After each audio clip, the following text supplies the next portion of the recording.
यार ये जैसे ही लॉकडाउन खत्म होगा ना, तुरंत जो है ये बोर्ड दूसरा लेकर आना है। देखिए ये कोई बोर्ड है, अरे बोर्ड ऐसा हो कि नाच नाच के पढ़ाओ इधर से उधर तक, है ना। चलो अभी शुरू करते हैं।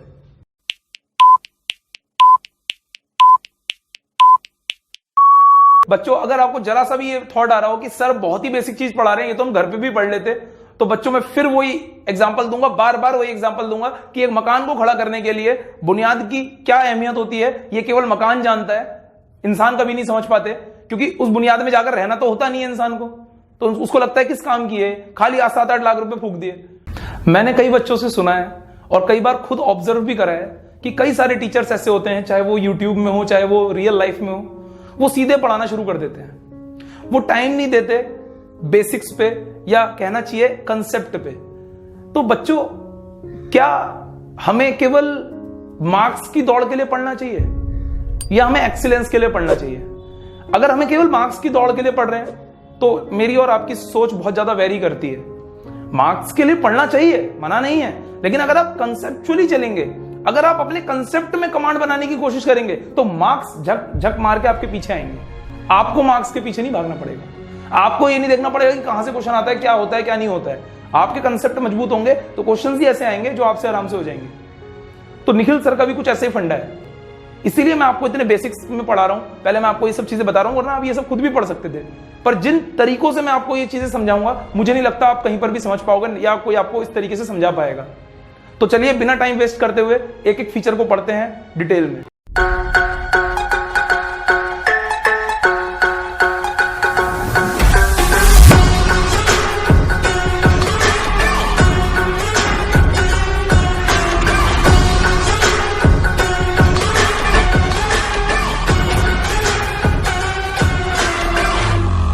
तो बच्चों अब हम सबसे पहले स्टार्ट करते हैं बिल्कुल हमारे फर्स्ट पॉइंट से, जो मैंने बोला था। क्या आपसे बताइए बताइए जल्दी, बोलते नहीं हो, क्या सोच रहे हो यूट्यूब पे वीडियो रिकॉर्ड हो रही है, नहीं बोलेंगे तो क्या जाएगा? बच्चों कभी टीचर का कुछ नहीं जाता है, हमेशा नुकसान बच्चे का ही होता है, ठीक है, टीचर का कुछ नहीं जाता है। तो बोलना है साथ में, जितना आप मेरे साथ जुड़ोगे उतना जल्दी हम रिजल्ट क्रिएट करने में मुझको आसानी होगी, ठीक है। बात करते हैं 2 और मोर पर्संस, तो 2 या 2 से ज्यादा लोग होने चाहिए। हालांकि बात से आपको समझ में आ रहा होगा सर क्यों बता रहे हो बार बार, देख लो समझ में आ जाएगा क्यों बता रहा हूं। मिनिमम तो चलिए ठीक है, मिनिमम की अगर हम बात करें तो 2 है। मैक्सिमम क्या है? तो मैक्सिमम के लिए बेटा 2 चीजें हैं। क्या? एक तो इंडियन पार्टनरशिप एक्ट ने कहा है कि मैक्सिमम जो है कोई लिमिट नहीं है, कितने भी पार्टनर हो सकते हैं। लेकिन इसी जगह पर सेक्शन 464 है एक, किसका? कंपनीज एक्ट 2013 का। उसने कह दिया नहीं भैया ऐसे कैसे, मैक्सिमम जो है 50 पार्टनर्स हो सकते हैं। कोई बात नहीं भाई, चाहे तू कुछ क्या चाहे तू कुछ क्या, हमें कोई फर्क पड़ता है नहीं। क्यों? क्योंकि ये क्वेश्चन आता ही नहीं है पेपर में, ठीक है। इन केस अगर आपकी किस्मत खराब अच्छी हुई और आ गया तो लिखने के लिए आपके पास ये है क्या, मिनिमम 2 और मैक्सिमम अनलिमिटेड या नो लिमिट, ठीक है। और अगर सेक्शन 464 के हिसाब से अगर स्पेसिफिकली बात करें तो 50 पार्टनर्स होते हैं मैक्सिमम। क्लियर हो गया बच्चों?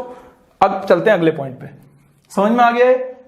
पॉज करके मिटा लेना, सॉरी पॉज करके लिख लेना, उल्टा बोल दिया कोई बात नहीं, हो जाता है, उम्र हो गई है ना, बहुत बालिक उम्र है बिल्कुल। अब बात करते हैं अगली। तो सेकंड पॉइंट आपका क्या था बच्चों, जरा बताएंगे कॉपी में देखकर? सुन रहा हूं मैं, एग्रीमेंट। दिल की आवाज से सुन रहा हूं बच्चों, दिल की आवाज से, प्रैक्टिकल मत हुआ करो ज्यादा। चलो एग्रीमेंट। तो बच्चों जो एग्रीमेंट होता है पार्टनर्स के बीच में, उसको हम बोलते हैं हमारी पार्टनरशिप की भाषा में पार्टनरशिप डीड। क्या बोलते हैं बच्चों? Partnership deed. एक एग्रीमेंट होता है किसके बीच में? पार्टनर्स के बीच में। ये देखो कितना अच्छा सा पार्टनर है, ये देखो, ये देखो कतई नाचते हुए, है ना, ये पार्टनर है, इसका नाम है ए, इसका नाम है बी, इसका नाम है सी, ठीक है। तो ये पार्टनर्स है। पार्टनर्स क्या करते हैं? अपना साथ में करते हैं आपस में एग्रीमेंट। सर एग्रीमेंट किस चीज का? एग्रीमेंट बच्चों इस चीज का कि हम पूरे साल अपनी फर्म कैसे चलाएंगे, हमारी फर्म में क्या क्या रूल्स लगेंगे, किसको कितना प्रॉफिट मिलेगा, किसको कितना लॉस होगा, ये होगा वो होगा, घर वो सब कुछ, मतलब A to Z, कितनी प्रॉपर्टी है, कितना पैसा लगाया, कितनी कैपिटल है, मतलब आप जो भी अपने दिमाग में सोच सकते हो कि एक पार्टनरशिप फर्म में बंदे को सोचना चाहिए, वो सब यहां पर लिख देते हैं। लेकिन एक बात और सुन लो बच्चों, इस एग्रीमेंट के लिए ऐसा कुछ एज सच कंपल्शन नहीं है। ये ओरल भी हो सकता है, रिटर्न भी हो सकता है। इसे आप मौखिक रूप से भी कर सकते हो और रिटर्न लिखकर भी कर सकते हो। और ये जो पार्टनरशिप डीड होती है, इसका नाम एक और होता है जिसको हम बोलते हैं क्या, आर्टिकल्स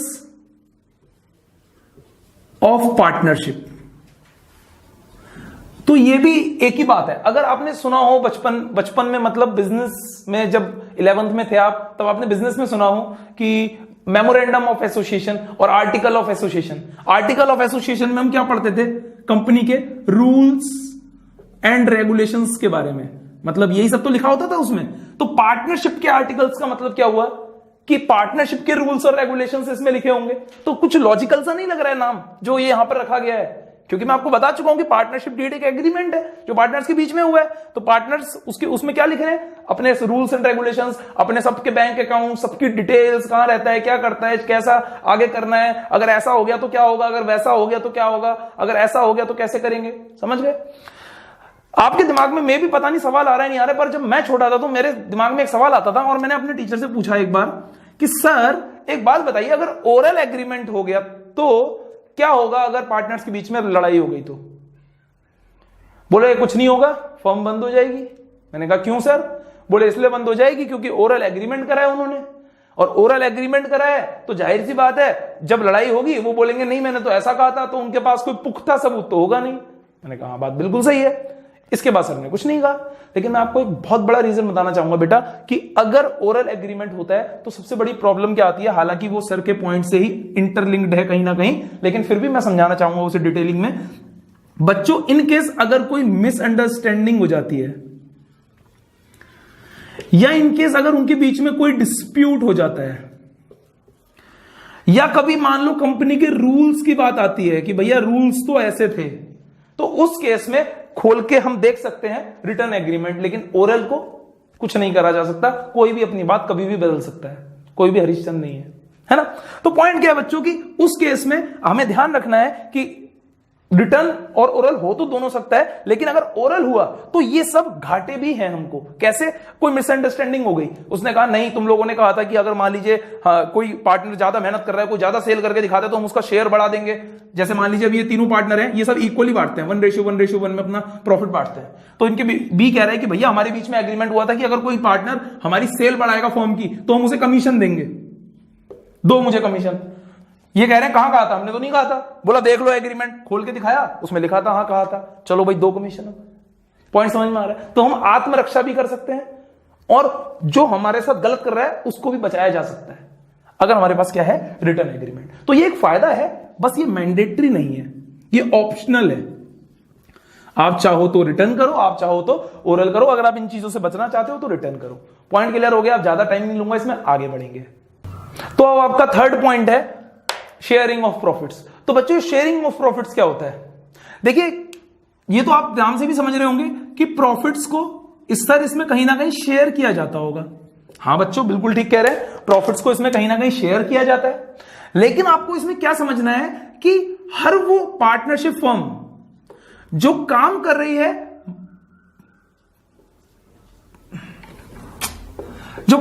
है, प्रॉफिट अर्न करने के लिए, जिसका मेन मोटो क्या है, प्रॉफिट अर्न करना, हम उसी को कहेंगे कि हाँ भैया वो क्या है, एक पार्टनरशिप फर्म है।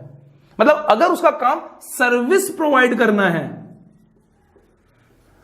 अगर उसका काम कोई चैरिटेबल इंस्टीट्यूशन चलाना है, फिर चाहे वो भले पार्टनरशिप में ही ये चैरिटेबल इंस्टीट्यूशन क्यों ना चला रही हो, हम उसको नहीं मान सकते क्या, एक पार्टनरशिप फर्म। मतलब बेटा ये जो मैं चीजें बता रहा हूं आपको, ये सब आपकी कैरेक्टरिस्टिक्स हैं। अगर ये कैरेक्टरिस्टिक्स, अगर ये गुण किसी फर्म में नहीं है तो हम कभी भी उसे पार्टनरशिप फर्म नहीं कह सकते। ये सब उनका एक ब्लड है, ये होना उनके अंदर जरूरी है फर्म्स के अंदर।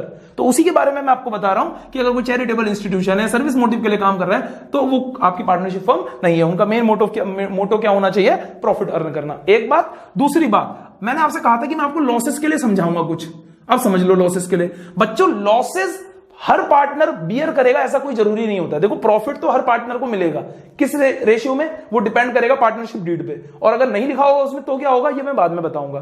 पहले इसको समझ लो कि लॉसेस जो है जरूरी नहीं है कि हर पार्टनर बियर करे। ये डिपेंड करता है किस पे, लॉसेस बियर करेंगे या नहीं करेंगे, ये डिपेंड करता है किस पे, पार्टनरशिप डीड में। हो सकता है पार्टनरशिप डीड में ये लिखा हो कि ए, बी और सी में से केवल बी ऐसा इंसान है जो कोई भी लॉस बियर नहीं करेगा। क्यों? क्योंकि जब बी को फर्म में लाया गया था तो ये कंडीशन बी ने रखी थी, मैं आ तो रहा हूं तुम्हारी फर्म में, लेकिन तुम लोगों की कैपिटल 3 लाख और 2 लाख है और मैं जो है 4 लाख की कैपिटल लेके आ रहा हूं, तो मेरी ये शर्त है कि मैं लॉसेस बियर नहीं करूंगा। इनको उस टाइम पे जरूरत थी, इन्हें अपना बिजनेस आगे बढ़ाना था, इन्वेस्टमेंट की कमी थी, तो इन्होंने कहा चलो कोई बात नहीं, इसे पार्टनर रख लेते हैं, इसे नहीं देंगे लॉसेस। वैसे भी हमारी फर्म में लॉसेस होते कब है, पॉइंट समझ में आ रहा है? तो प्रॉफिट्स तो मिल जाएंगे, लेकिन लॉसेस के लिए ऐसा कोई जरूरी नहीं है, कंपल्शन नहीं है। पार्टनर का मन है, मतलब पार्टनरशिप डीड में लिखा है तो दे देंगे, नहीं लिखा है तो नहीं देंगे। अगला पॉइंट है बच्चों, एग्जिस्टेंस ऑफ बिजनेस। तो वहां पर जो भी आप पार्टनरशिप फॉर्म कर रहे हैं वहां पर बिजनेस का होना जरूरी है।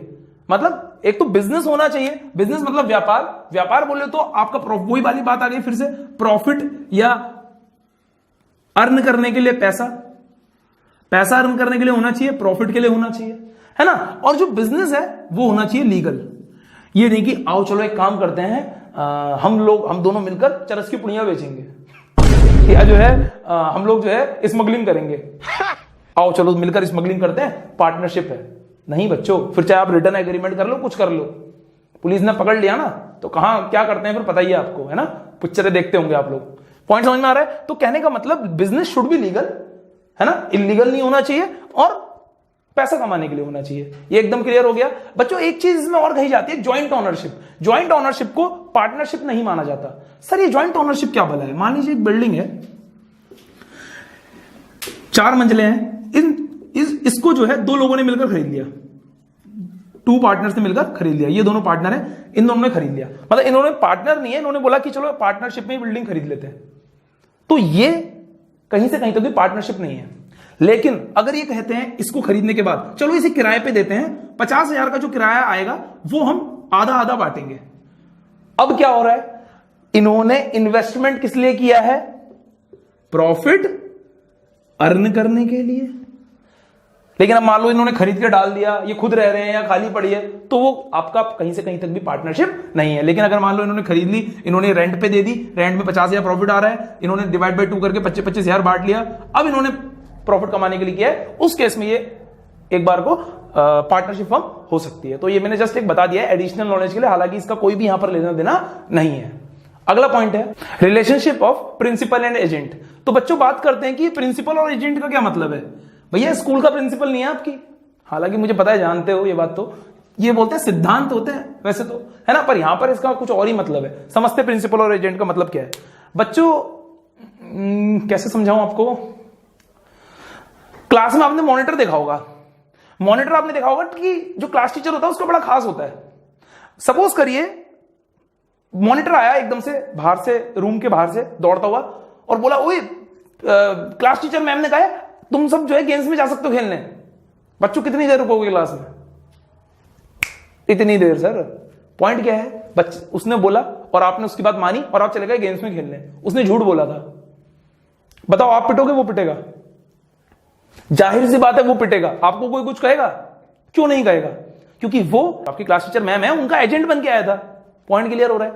एकदम पॉइंट क्लियर हो रहा है। इसी तरीके से मैं आपके एक बार घर का एग्जांपल देकर भी आपको समझा सकता हूं। जैसे मान लो कई बार ऐसा होता है कि पापा ने बोला कि मम्मी ने ऐसा कहा है, मम्मी ने बोला पापा ने ऐसा कहा है, तो अब दोनों एक दूसरे के डिसीजंस पे बाइंड हो जाते हैं। फिर कैसे, मैं समझाता हूं, पहले समझाता हूं फिर एक बार एग्जांपल भी दे दूंगा, बहुत जबरदस्त वाला, एकदम समझ में आ जाएगा। ए और बी है और सी है, ठीक है। अब मान लीजिए ए ने कोई डिसीजन लिया तो ये दोनों एजेंट बन गए हैं, ये दोनों बाइंड हो गए हैं इसके डिसीजन पे। इसने जो डिसीजन लिया है इन दोनों को मानना ही पड़ेगा। और अगर मान लीजिए इसी तरीके से बी ने कोई डिसीजन लिया है तो अब ए और सी को मानना ही पड़ेगा। अगर भैया इतनी नहीं बनती है ना तो छोड़ो फर्म, घर पे बैठो और दाल चावल खाओ बैठ के, यहां फर्म में आने की जरूरत नहीं है। अगर पार्टनरशिप में आए हो सो इनको आपस में एक दूसरे के लिए बाइंड होना ही पड़ेगा। All the partners are bind for each other, है ना, सभी को आपस में एक दूसरे के लिए बाइंड होना ही पड़ेगा। ठीक, अब मैं एक लाइन थी उसमें जो मैंने आपको बोला था कि मैं समझाऊंगा, उसका वक्त आ चुका है। कैरीड ऑन बाय ऑल और any of them acting for all. तो बच्चों गुरुजी आपको यह समझाएंगे एक्टिंग फॉर ऑल। बच्चों गुरुजी आपको ये समझाएंगे एक एग्जांपल के रूप में, और इतना बढ़िया समझ में आएगा कभी जिंदगी में नहीं भूलोगे, ये बात पक्की है। समझो, ए, बी और सी 3 पार्टनर्स थे बच्चों।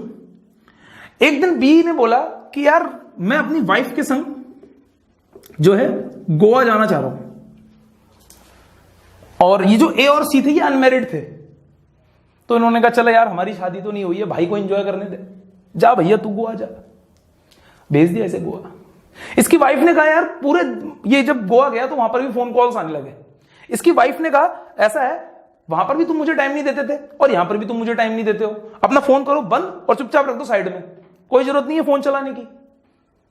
बोला चलो ठीक है धर्मपत्नी जी, अब नारी शक्ति पता ही आपको, भैया नारी शक्ति बोल दिया इसने तो करना ही पड़ेगा। तो इसने जो है फोन अपना स्विच ऑफ करके साइड में रख दिया।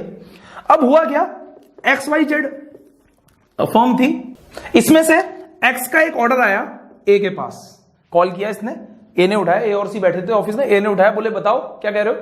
तो एक्स ने बोला कि सर मुझे जो है या चलो इसको उल्टा कर देते हैं, ए ने एक्स को ऑर्डर किया, मान लेते हैं ए ने जो है एक्स को ऑर्डर किया, ये इनके सप्लायर है, ये सप्लायर है, और ए ने एक्स को ऑर्डर किया और बोला एक्स से कि एक्स भैया हमको जो है 20 लाख रुपए का माल भेज दो फटाफट, हमारे पास एक ऑर्डर आया है। तो जब इन्होंने ये बात बोली उसके अगले दिन जो है बी को वापस आना था गोवा से। इन्होंने ये बात बोली, ये 20 लाख रुपए का माल उस दिन आया, इन्होंने जो है पार्टी को पेमेंट की, पार्टी को माल दिया, और वो पार्टी भी बिल्कुल जैसे इन लोगों को इन पे भरोसा था, इन्होंने बिना पैसे लिए इसको सामान दे दिया। XYZ ने ABC को गुड्स दे दिए बिना पेमेंट लिए। इसी तरीके से ABC ने भी आगे से ऑर्डर आया था, सपोज करो मान लेते हैं DEF एसोसिएट का ऑर्डर आया था, तो इन्होंने भी बिना उनसे पेमेंट लिए उनको जो है 20 लाख रुपए का सामान दे दिया। बच्चों ध्यान से सुनना, कोई परेशानी हो रही हो मैं फिर बता दे रहा हूं।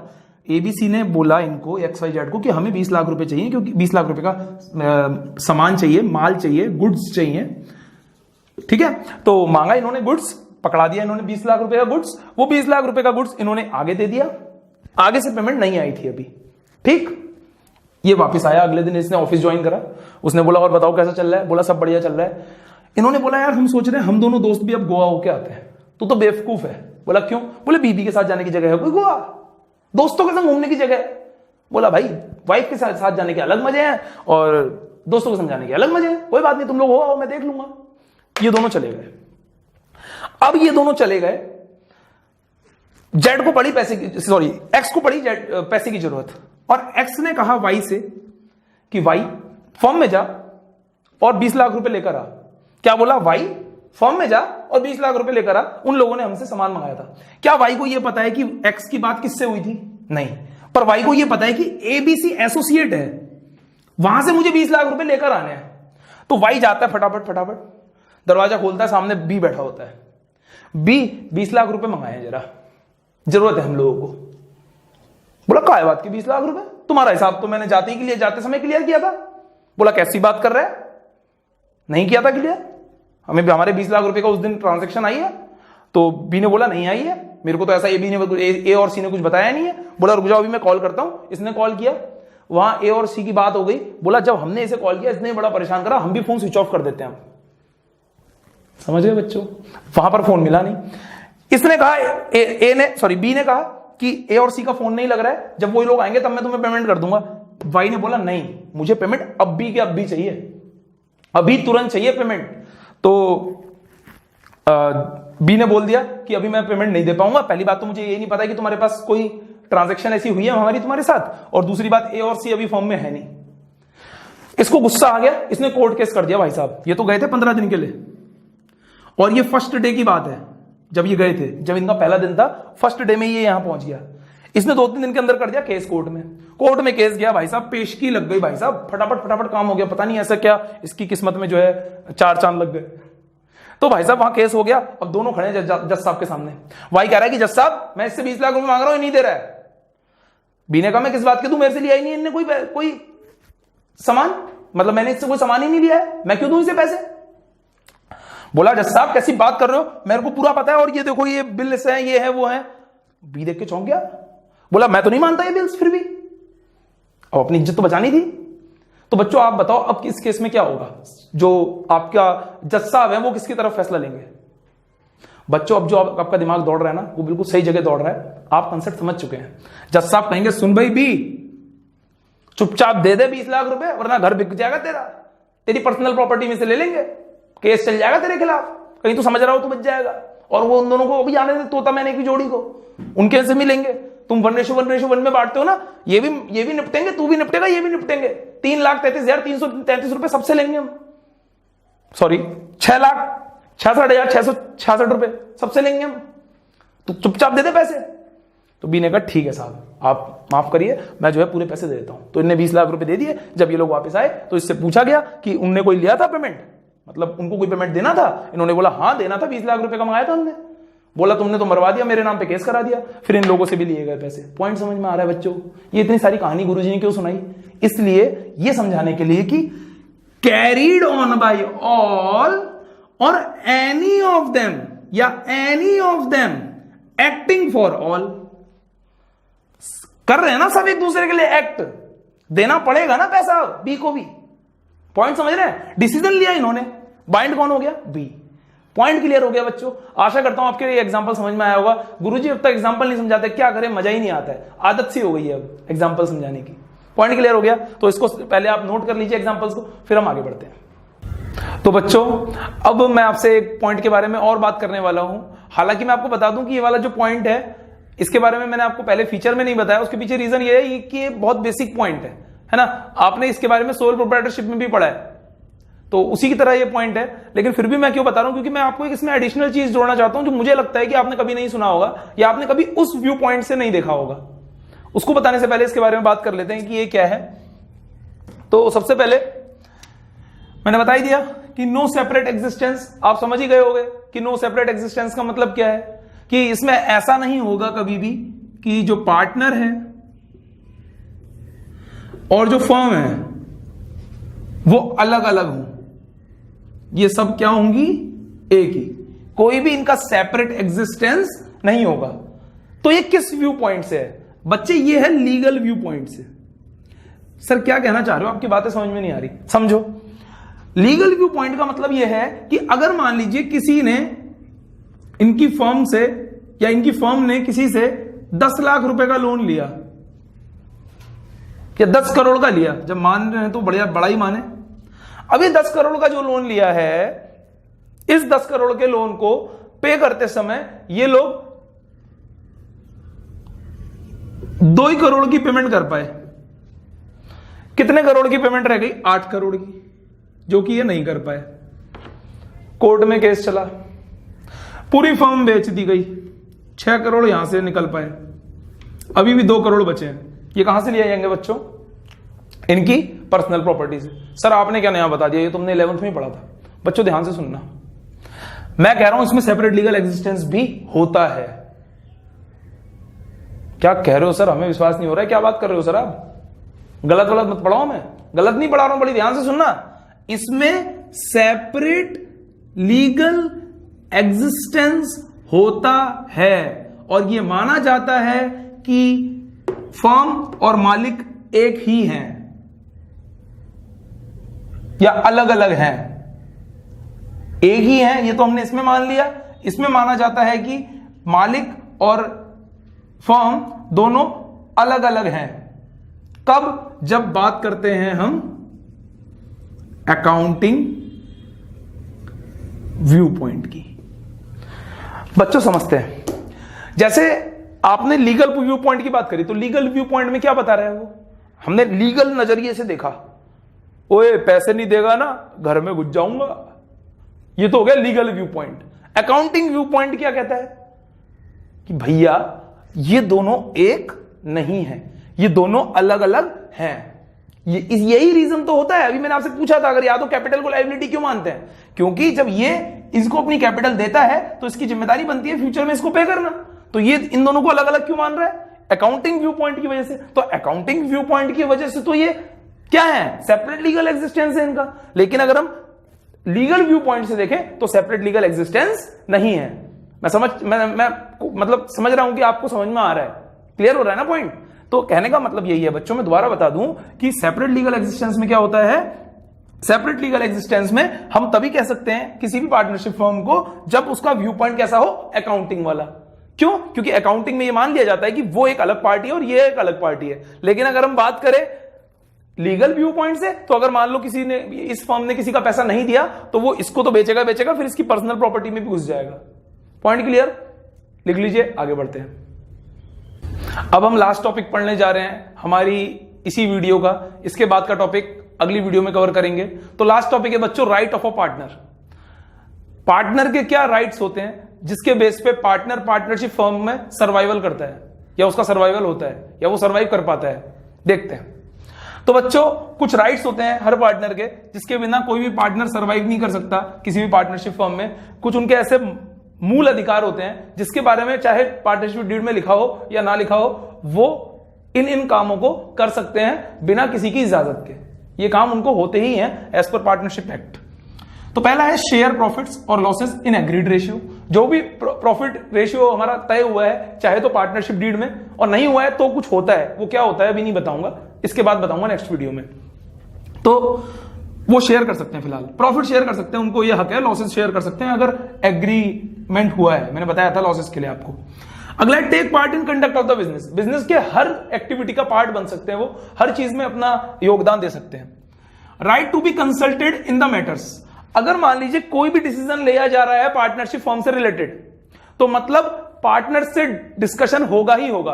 कोई भी पार्टनर बिना किसी पार्टनर से डिस्कशन करे कोई भी फाइनल फैसला पार्टनरशिप फर्म से रिलेटेड नहीं ले सकता है, और ले भी लेगा तो उसमें ये जो है अपनी टांग अड़ा सकते हैं। अगला, राइट टू इंस्पेक्ट। इंस्पेक्ट समझते हो, इंस्पेक्शन वाले आते हैं, क्या करते हैं, इंस्पेक्ट करते हैं, चेक करते हैं। एंड हैव अ कॉपी, और फोटो स्टेट भी निकाल सकता है, किसकी, बुक्स ऑफ अकाउंट्स की। मतलब बुक्स ऑफ अकाउंट की किसी की कॉपी भी ले सकता है, या फिर उसको इंस्पेक्ट भी कर सकता है। जाहिर सी बात है, मालिक है तो करेगा, ये नहीं करेगा तो कौन करेगा, नौकर। आगे देखते हैं। राइट टू डिसअलाउ, ये मना कर सकता है क्या करने के लिए, admission of a new partner. बच्चों इसको मैं आपको अलग तरीके से समझाता हूं, आप इसका जवाब मेरे को जरूर देना। जैसी आप ये लाइन अब जो आप मेरे से सुन रहे हो, यहीं पर वीडियो रोकना, पहले कमेंट में या इंस्टा पे जवाब देना, ठीक है। वैसे तो कमेंट में जवाब दे देना, वरना आप और कहीं भी जवाब दे सकते हो, टेलीग्राम ग्रुप में जवाब दे सकते हो, लेकिन जवाब जरूर देना। और कहीं भी ना दो तो अपने मन में जरूर देना जो मैं पूछने जा रहा हूं। बच्चों सपोज करो 100 पार्टनर है, ठीक। एक पार्टनर ने फर्म छोड़ दी, बोला मैं नहीं करूंगा तुम लोगों के साथ काम। कितने बचे, 99। अब इन्होंने कहा यार एक पार्टनर और लाना पड़ेगा, ठीक। तो 98 लोग इन 99 में से राजी हो गए कि भैया ये जो एक पार्टनर है जिसका नाम ए है, इसका एडमिशन कर लो। लेकिन जो इसमें एक बंदा था जिसका नाम था बी, उस बी ने कहा नहीं, मैं ए को आने नहीं दूंगा, क्योंकि ए तो भैया पहले आता है, बी बाद में आता है। तो बी ने बोला भैया ये तो मेरे से बड़ा है, मैं इसे नहीं आने दूंगा। उन 98 बोलने में बोला कैसे नहीं आने देगा तू। भैया आपस में बहस हो गई, कोर्ट में केस चले गया। 98 लोग एक तरफ, अकेला बी एक तरफ। 98 लोगों ने बोला साहब ये देखो ये आने नहीं दे रहा है, इसको जो हमारी फर्म से निकाल दिया जाए। जज ने कहा ओ भाई सुन, नियम पढ़ ले क्या है, कोई भी पार्टनर मना कर सकता है किसी भी पार्टनर के एडमिशन के लिए।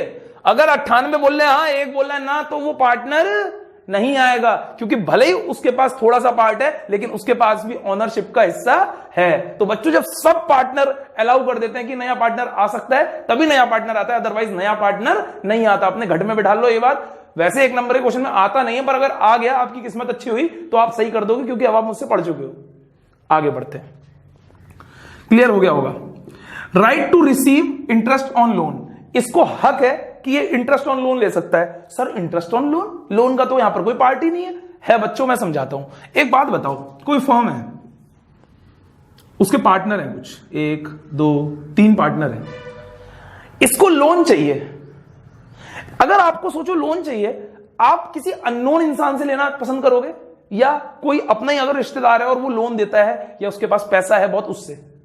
हालांकि लोग कहते हैं कि पैसा रिश्तेदारी में नहीं लाना चाहिए, रिश्तेदारी को खराब कर देता है, पर जनरली ऐसा होता है। चलो दोस्त को मान लो, दोस्ती में तो ले सकते हो दोस्त से कि भाई ला 10 लाख रुपए दे दे, ब्याज में तो बैंक में दे रहा हूं, तेरे को दे दूंगा, तेरा भला कर दूंगा।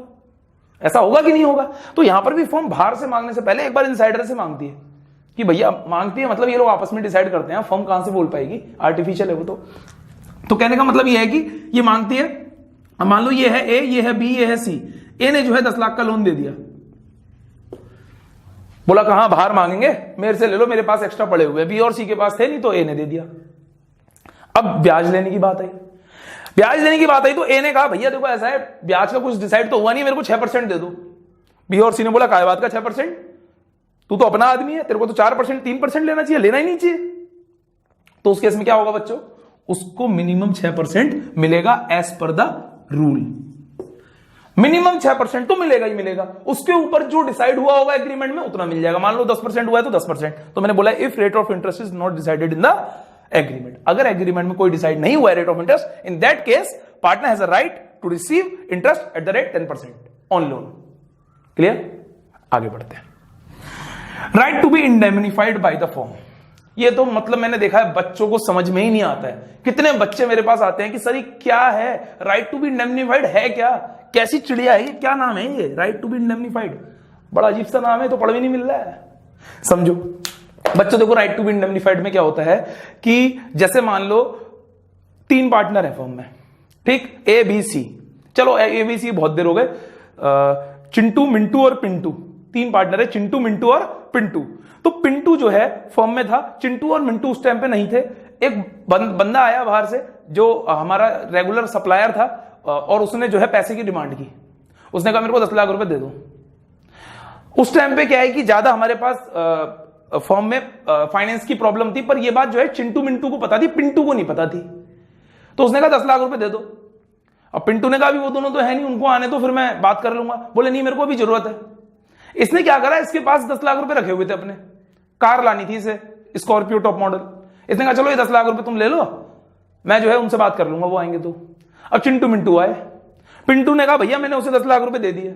उन्होंने कहा क्यों दिए, तेरे को पता नहीं है कि अभी फाइनेंस की प्रॉब्लम चल रही है, अब हम नहीं देंगे पैसा, तेरी जेब से गया तू जान। बताओ भैया क्या होगा ऐसे केस में, अगर कोर्ट में केस चले गया तो उनको पैसे देने पड़ेंगे। पार्टनरशिप फर्म खोल रखी है तुमने, कोई सब्जी रेडी का ठेला नहीं खोल लगा है कि भैया मैं पैसे दूंगा तू नहीं देगा, उसको भी तीनों देंगे। जैसे मान लीजिए अगर इक्वली बांटते तो 3,33,333 रुपए सब देंगे, तो 6,66,666 रुपए मिलेंगे किसको, पिंटू को। किन दोनों से, उन दोनों से। पॉइंट क्लियर हो गया बच्चों। तो राइट टू बी इंडेमनिफाइड क्या होता है, राइट टू बी इंडेमनिफाइड होता है कि जब, मतलब इसको हम ऐसे कह सकते हैं, when partner is entitled to recover any expenses incurred by him. जब पार्टनर इंटाइटल्ड हो जाता है क्या करने के लिए, कोई सा भी एक्सपेंस लेने के लिए जो भी उसने करा है, और उसको मिलता भी है वो एक्सपेंस। क्लियर हो गया, मतलब अगर हमने कोई खर्चा करा है फर्म के बिहाफ में, फर्म के पॉइंट ऑफ व्यू तो नहीं कहेंगे, फर्म के बिहाफ पे समझ लो, फर्म के बिहाफ में कोई भी खर्चा करा है और उस टाइम पे वो पार्टनर्स वहां पर मौजूद नहीं है, या कोई भी मौजूद हो या ना हो फर्क नहीं पड़ता, फर्म की जिम्मेदारी बनती है कि फर्म उसको बाद में कंपनसेट करे, और उसको ये राइट भी है इंडेमनिफाइड का कि वो फर्म से अपने करे हुए खर्चों का भुगतान ले ले। क्लियर हो गया होगा बच्चों, आगे बढ़ते हैं। Right to retire from the firm after giving a proper notice. हर पार्टनर को राइट है कि अगर वो फर्म से जाना चाहता है एक प्रॉपर नोटिस दे और निकल ले, कोई परेशानी नहीं है। तो बच्चों ये थे आपके पॉइंट्स, इसको आप जो है स्टॉप करके आप लिख लीजिएगा। बच्चों वीडियो को खत्म करने से पहले बस एक आखिरी बात आपको बता दूं, जो ये कंसेप्ट्स आप पढ़ रहे हैं ना, ये कंसेप्ट्स आगे जितने भी आप कोर्सेज करेंगे, प्रोफेशनल कोर्सेज, सीए, सीएस, जो भी सीडब्ल्यूए जो भी करेंगे, या बीकॉम ऑनर्स, अकाउंट ऑनर्स, या कुछ भी करेंगे अकाउंट से रिलेटेड, ये सब आपके बहुत काम आने वाला है। ये मेरी गारंटी है, ये मेरा दावा है आपसे। जैसे कि मैं आपको बताऊं भी, ये indemnified, right to be indemnified बताया मैंने आपको। ये सीए में जब आप फाउंडेशन का पेपर देंगे तो उसमें एक लॉ का सब्जेक्ट आता है, लॉ में मिल जाएगा आपको ये। तब आप याद करेंगे कि यार ये तो हमें निखिल सर ने पहले ही पढ़ा दिया था। और जब वहां पर कोई टीचर आपसे पूछेगा कि किसी को पता है ये बात, तो सबसे ऊपर आप ही का हाथ खड़ा होगा, है ना। बाकी बच्चे सोच रहे होंगे, सर खुजा रहे होंगे अपना बगल वाले का, पर आपके साथ ऐसा नहीं होगा। ठीक है बच्चों, तो बहुत फायदा मिलने वाला है आपको इन सब चीजों का। अब आते हैं उस क्वेश्चन पे, जिस क्वेश्चन का आपको शायद इंतजार होगा, और नहीं है तो होना चाहिए, क्योंकि जितने भी मैं आपको यहां पर क्वेश्चन दे रहा हूं और मैं अगली वीडियो में बता रहा हूं, हो सकता है ऐसा हो रहा हो कि उसकी वजह से मेरी वीडियो बड़ी हो जा रही है। आपको लग रहा होगा कि सर की वीडियो बहुत बड़ी आती है, बच्चों कंटेंट भी वैसा ही मिलता है, वीडियो तो बड़ी हो ही जाएगी। ठीक है, तो मैं आपको जो भी क्वेश्चंस दे रहा हूं, ये सब आपके मैं डायरेक्टली इंटरलिंक करके दिखाऊंगा आपके 12th के कंसेप्ट से, इसलिए मैं आपको दे रहा हूं। तो अगला क्वेश्चन ये है, हालांकि आपके लोगों के लिए बहुत आसान होगा, कि ट्रेडिंग और P&L के डेबिट में एक्सपेंसेस कौन कौन से आते हैं, किस टाइप के आते हैं, क्रेडिट में इनकम्स कौन कौन से आती हैं, किस टाइप की आती हैं, और ये अकाउंट कौन सा होता है, पर्सनल, रियल या नॉमिनल, इसके बारे में हम नेक्स्ट क्लास में डिस्कस करेंगे। तो मैं चाहता हूं कि आप इस क्वेश्चन को सुनते ही कमेंट सेक्शन भर दें, पूरा जम के जवाब दें। इंस्टाग्राम पे फॉलो अगर नहीं करा तो वहां करें, वहां पर मेरे को जवाब दें, लेकिन आप लोगों को जवाब देने हैं। लेकिन मैं आपसे ये रिक्वेस्ट करूंगा कि आप यूट्यूब में ही अगर जवाब दें नीचे कमेंट्स में, तो मुझे बहुत अच्छा लगेगा। तो बच्चों, इसी तरीके से आप पढ़ाई करते रहो, एनर्जेटिक रहो, रिजल्ट क्रिएट करना है हमको और आपको मिलकर। ऐसी वीडियो देखते रहो आखिरी तक। जय हिंद।